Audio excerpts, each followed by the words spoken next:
today with Harold Chopping at Solo Stables in Vass, North Carolina. And Harold has been a person I've followed for a long time. He's won multiple derbies and hunter jump-offs and has really built a reputation for himself. So I'm excited today to give you guys a chance to get to know him. So welcome to the show, Harold. Thank you. So tell us a little bit about you and your farm. Well, we're here in Southern Pines. We've been here since 2005, and this particular farm I leased first in 2007, and I was lucky enough to buy it a couple of years ago. So as farms go, it's sort of a work in progress, and we just keep picking away at things. I really have enjoyed owning a farm. This is the first one that I've bought, and so it's a lot of fun just sort of like getting all the different projects going, and that's completely different than the whole horse thing. You know, horses and traveling and all are one thing, but when you come home, it's nice to kind of work on your own property and that kind of thing. It is very satisfying to kind of fiddle with your own stuff and make it exactly like you want it. Your farm is absolutely gorgeous. So what have you been up to lately? A lot of horse showing. We typically do a circuit in Florida in the winter. So this winter I was in Ocala for 2.5 months. We just go before those shows start and leave when they're done. And then, you know, come home. I try and do 2 weeks on the road and 2 weeks at home as a basic sort of routine during the year. And, you know, depending on the horses we have and the clients and what the objective is for that year and what we're trying to, you know, create and work on, then I make a schedule typically early. It's hard to change it as you get going, but, you know, so we normally plan about the full year, you know, back in October, November, we'll get the whole following year cemented and then just go at it. So now when you're on the road, you take students or clients with you and they show their horses or you show their horses for them? Yeah, so there's a little bit of each. I have some horses that are here that I compete, whether they're younger ones, young jumpers that we're starting, maybe if I'm lucky a Grand Prix horse, and then some of the hunters that you, as you said, doing the derbies, and then I have clients that I teach and we prepare horses for, and so there's both sides of that. That's really good. Now, for the horse part of it, who's the up-and-coming superstars here at the barn? The newest Grand Prix horse, his name is Phantom.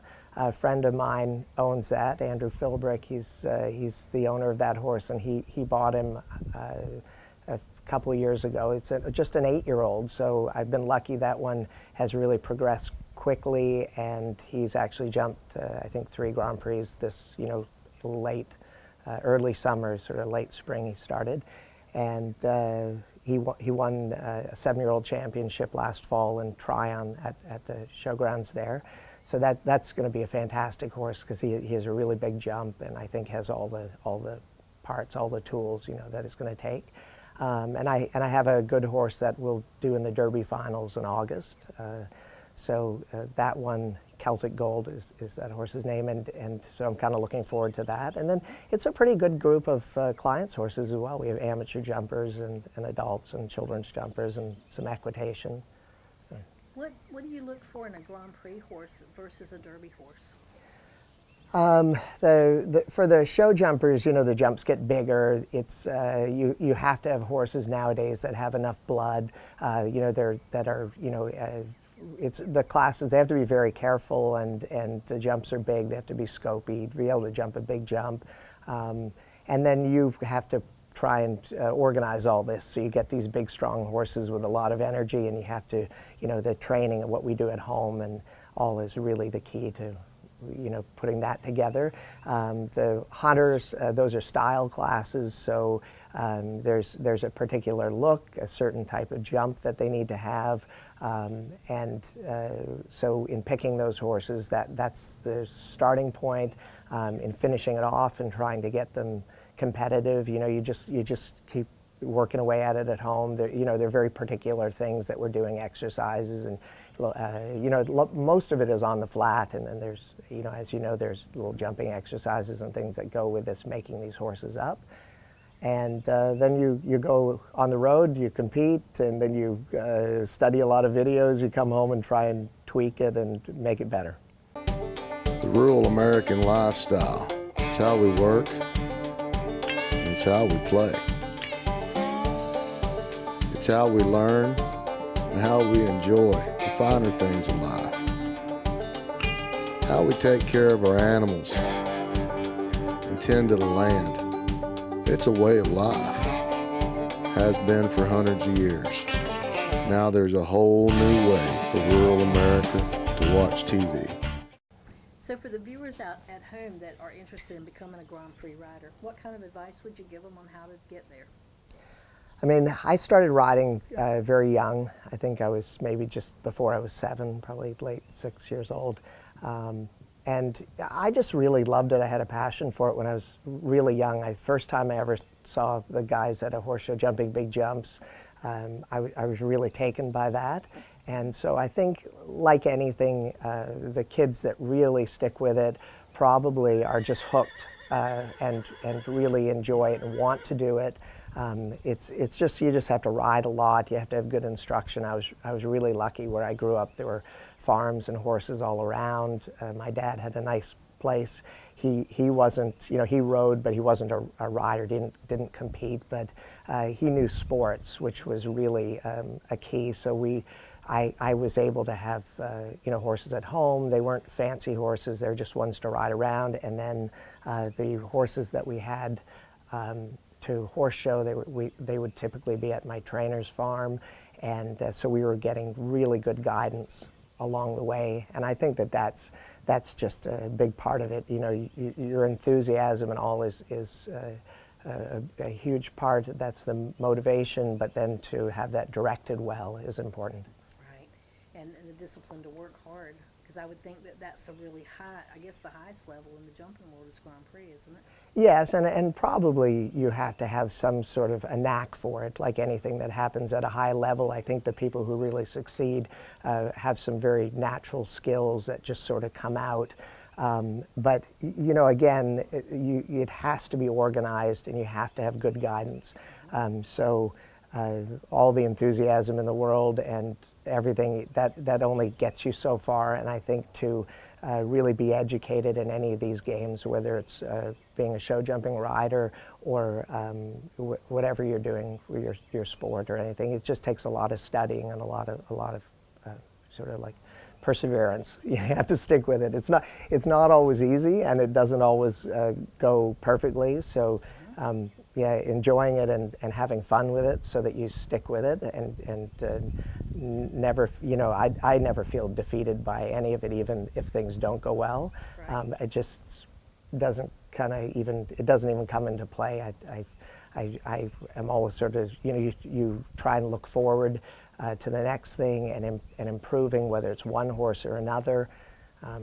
We take a lot of horses to horse shows, so it's not like every single project that you have going goes perfectly. It's nice when most of them are right on track, but you know, you just have to approach every horse as an individual and try and have fun with it. And what age does a Grand Prix horse usually start being competitive? At the national level, where you can compete over smaller tracks, you know, like I said, I have an 8-year-old who's jumped 3 classes now. He's jumped you know, a lot of rounds as a young horse moving up. I got him last summer, so we spent a lot of time jumping you know, appropriate courses, and then had him in his age group competing in the fall where he was successful. You know, clearly that horse has some natural ability. He has a very easy big jump in him. So as an 8-year-old, that's really the earliest that I ever see them compete, you know, easily. We try not to push them too hard. You know, you want to make the horses up and let them really develop before you start pressuring them, because you know, in anything, you have to have them confident. You know, that's a huge thing. Same with the human athletes. They have to be confident, and that horse just does it so easily that I'm maybe a little ahead of the curve now, but I'm still going to hold back. I won't have him competing in FEI classes and pushing him harder until a little later. Of all the shows that you compete in, which one do you enjoy the most? We had a lot of fun last week in Upperville, Virginia. That's a great horse show, and a bit of a drive from here, 6 hours, 7 hours in the truck. But that has a 4-star FEI section as well as a strong national jumper section. The clients love it. There's a derby that we jumped on Saturday evening in the main ring. For whatever reason, all my horses seem to go well there. I always feel a little intimidated before we go because at every level it's going to be tough for the young horses all the way through the ones, and for the clients as well. Very difficult divisions, a lot of entries. Yeah. So that's fun. We go to Tryon next, and obviously that facility is world class. They have the World Games in September, so it's really a place that's fun to compete in. Their stadium is great. They'll have a new stadium by the fall. Yeah. So that's also a real benefit for us making horses up, because they get to compete in venues where the setting is real. It's not like you go anywhere else, and there's a different atmosphere. It's a big atmosphere when you walk in the stadium. They have Saturday night Grand Prix, a lot of spectators, and if the horses can succeed there, then you feel like you're really ready for whatever. It's that time again. The Everything Equine Expo is returning to the Southeast Agricultural and Events Center in Lumberton, North Carolina on August 25th and 26th. This year's action-packed expo features a visit from Best of America horseback host Tom Say. Our colt starting competition returns with 6 of the top competitors in the United States. This is sponsored by Pineview Veterinary Clinic. The winner will receive a custom-made saddle and a buckle, not to mention bragging rights. Horses this year are provided by Lost Creek Cattle Company out of Tennessee, and all the horses will be for sale after the event on Sunday. We have amazing clinicians, demos, shopping, and food. This year, we've added a little dancing in the dirt to the program on Saturday night, featuring the Ray Band. We've also added an extreme trail obstacle course competition. Tickets are on sale now. For more information, go to CushingMediaProductions.com and click on Expo. Hope to see you there.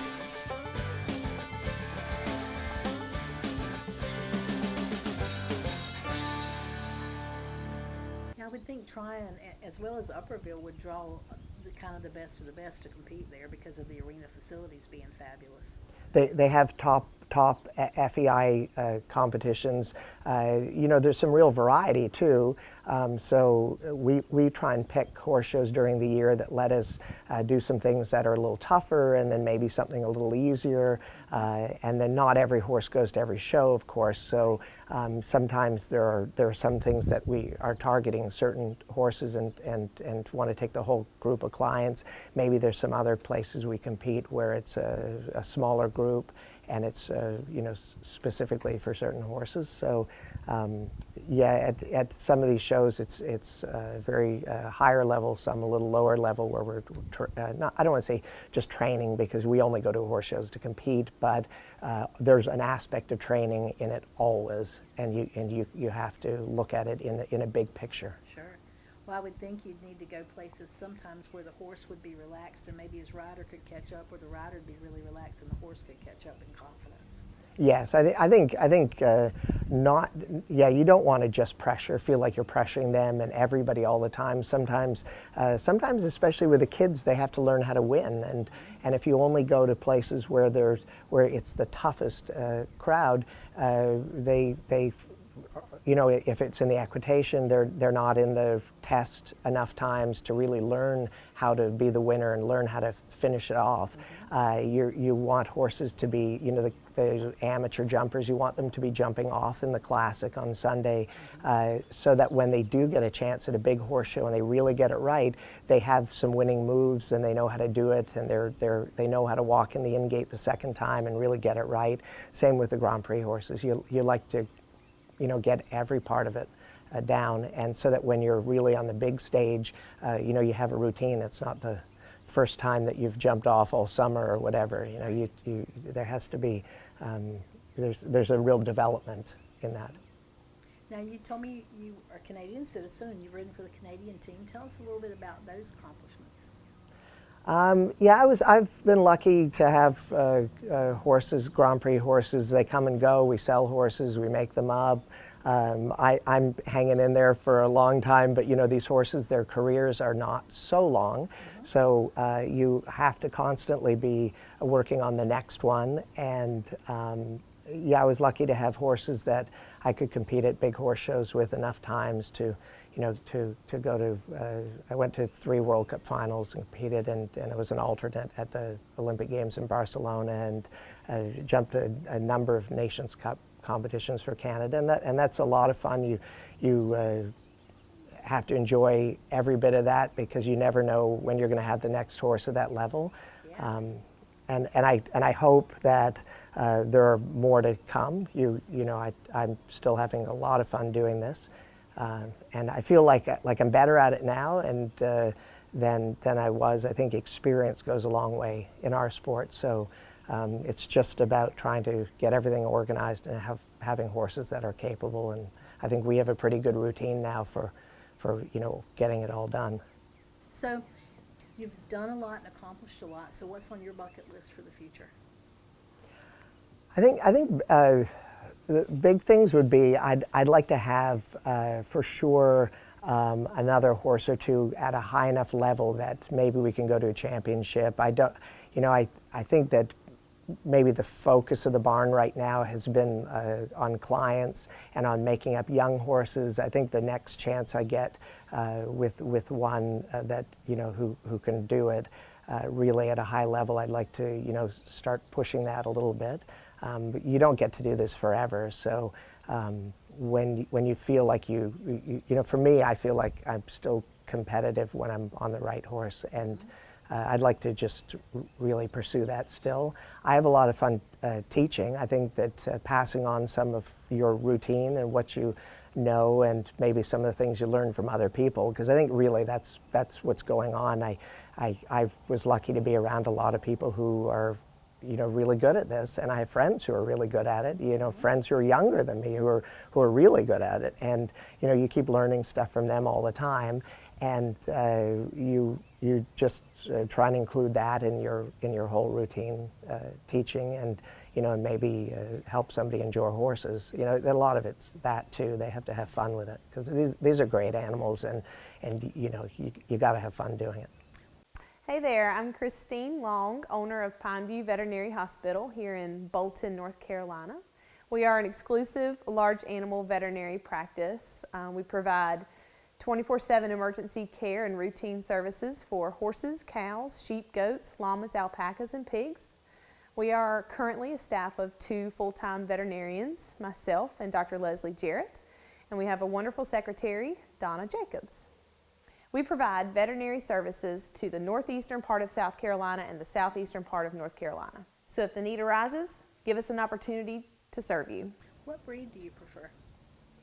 Well, most of the horses in the barn are warm bloods. They're horses imported from Europe, because they're very, they're bred specifically for what we're doing. The hunters and the jumpers have very similar breedings.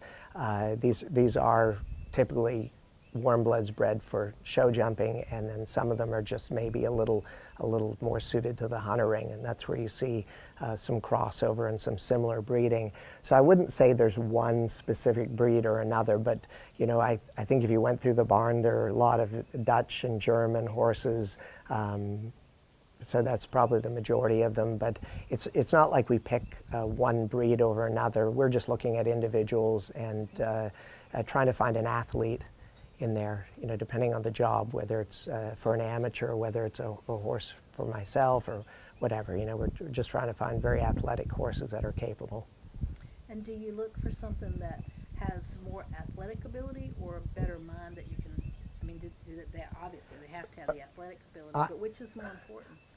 For myself, for these show jumpers, ultimately they have to be able to jump the jumps, and they have to be really top athletes. So sometimes you have to make the best of their personality, but with a horse that really can do it. So we spend a lot of time getting those horses organized, and you'd be surprised the training on the very simple things becomes key for them to be just to understand the flat work, and the discipline is huge. And then as these horses are growing up, we just try and get them strong and keep them sound.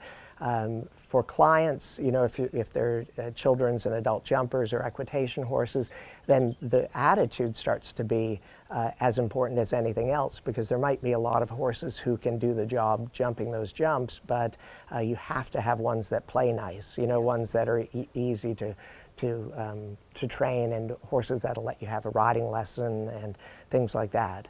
So that's a little each way. Sometimes the Grand Prix horse that we might walk to the ring on Sunday for me to ride, you might not want to hop on him Tuesday morning. he might be a bit spicy or whatever, and you just have to put up with that and do your best to keep everything organized and to keep advancing them. Where the client's horses, sometimes you have to keep it safe. So that's the idea there.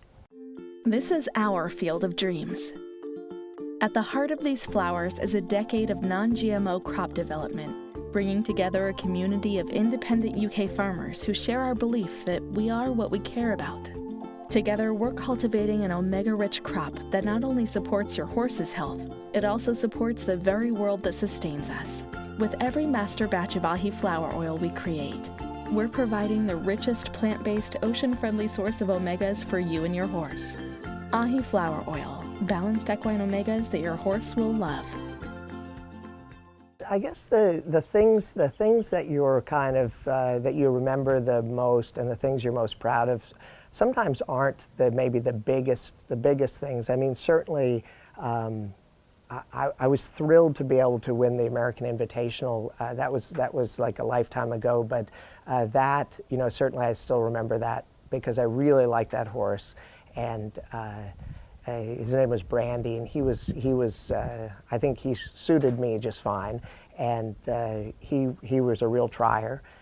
So that was a lot of fun, and certainly I remember I had another big French horse that was on a winning Nations Cup team in Toronto at the Royal Winter Fair, and that was kind of a big deal for me because I was a younger rider, and you're there with everybody who's some senior riders, and Ian Miller was on the team with Big Ben, and you're in a position where you're trying to do your thing and keep up with these guys who are clearly a whole step ahead of you, and to have that go well and to be able to contribute at any of those moments, those are things that are memorable.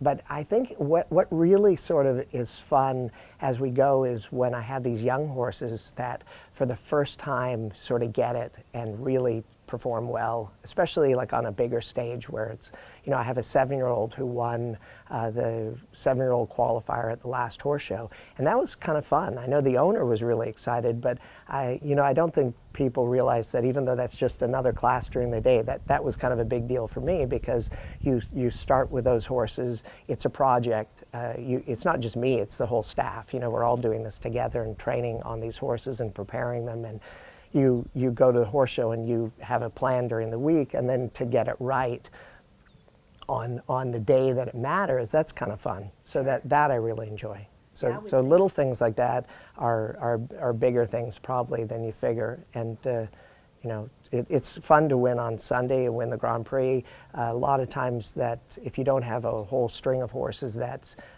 you know, there's some time in between these wins, and then once you get a horse going, maybe you get on a roll, and you know, until he's sold, and then you start again, and you have to hope that the next one behind you can get organized like that. But yeah, sometimes the little things are really very sort of fulfilling, because it sort of helps you complete these projects. Very nice.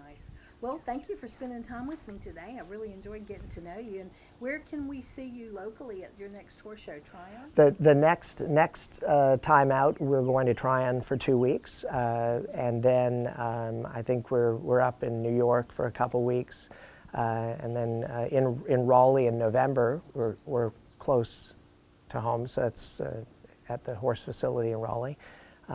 So there are some horse shows close to home, and a little of everything, hunters and jumpers. And all right. Well, we'll see you in November and be cheering you on for sure at the Duke Classic. Perfect. Thank you. Okay. Thanks. Thank you. Hey, my name is Daniel Rayner. Numerous time qualifier to the Southern Finals Rodeo, won team ropings across the country. I've used Mule City feeds since I was a kid. Always great quality feed.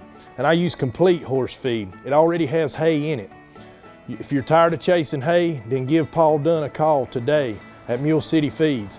I thank him for all the effort and time he puts into quality feed.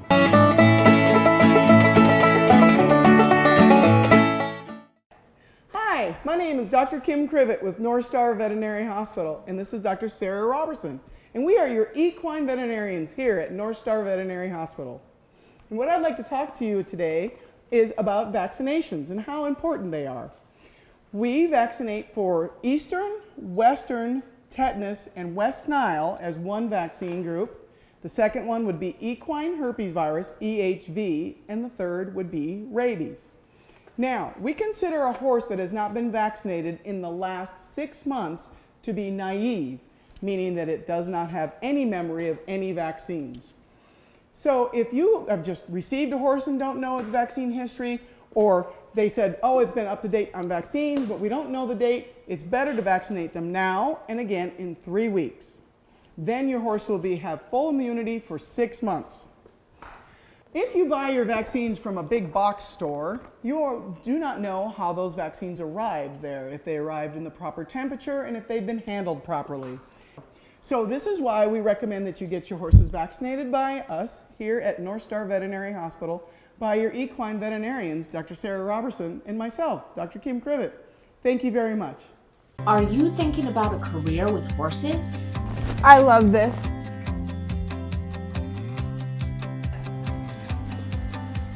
We love this.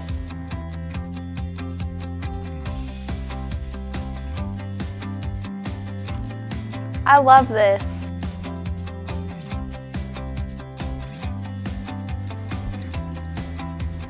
I love this.